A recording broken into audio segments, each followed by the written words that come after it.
السلام علیکم ورحمۃ اللہ۔ بسم اللہ والصلاۃ والسلام علی رسول اللہ۔ آپ نے سوال کیا ہے کہ استخارہ کا مکمل طریقہ اور دعا بھی بتا دیں۔ گزارش یہ ہے کہ سب سے پہلے یہ سمجھنا ضروری ہے کہ استخارہ کا معنی کیا ہے۔ استخارہ کا معنی ہے خیر طلب کرنا، خیر طلب کرنا۔ اور استخارہ نہ تو کسی فرض میں ہو سکتا ہے کہ بندہ استخارہ کرے کہ میں حج کروں کہ نہ کروں، نماز پڑھوں کہ نہ پڑھوں، روزہ رکھوں کہ نہ رکھوں، یہ چیزیں فرض ہیں۔ اور نہ ہی کسی حرام میں ہو سکتا ہے۔ آپ یہ استخارہ نہیں کر سکتے کہ یا اللہ میں چوری کروں کہ نہ کروں۔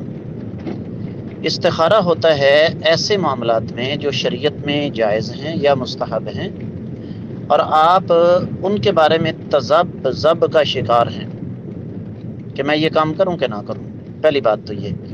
دوسری بات یہ ہے کہ اس کا طریقہ یہ ہے کہ 2 رکعت نفل نماز ادا فرمائیں، اور 2 رکعت نفل نماز ادا کرنے کے بعد سلام پھیرنے سے پہلے یا سلام پھیرنے کے بعد ایک دعا ہے جو کتابوں میں آپ کو مل جائے گی۔ اللہم انی استخیرک بعلمک واستقدرک بقدرتک واسألک من فضلک العظیم، اللہم انک تعلم ولا اعلم وانک تقدر ولا اقدر، یہ آخر تک دعا ہے۔ اب یہ دعا پڑھنے کے بعد رب کائنات یا تو اس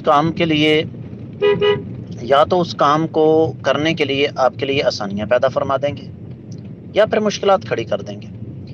اس کام کی طرف سے یا تو ذہن مطمئن ہو جائے گا، اور یا ذہن مطمئن نہیں ہوگا۔ یہ جو لوگ کہتے ہیں نا کہ استخارہ کے بعد خواب آتا ہے، بالکل فضول، بے اساس، بے بنیاد بات ہے۔ خواب کا استخارہ کے ساتھ کسی قسم کا کوئی تعلق واسطہ نہیں ہے، اس لیے کہ خواب جو ہے وہ ایک دنیا ہی الگ ہے۔ خواب بسا اوقات دماغی دباؤ کے نتیجے میں بھی آ سکتا ہے، بھاری خوراک کھانے کے نتیجے میں، دماغ کو چڑھنے والی گیسوں کے نتیجے میں بھی آ سکتا ہے۔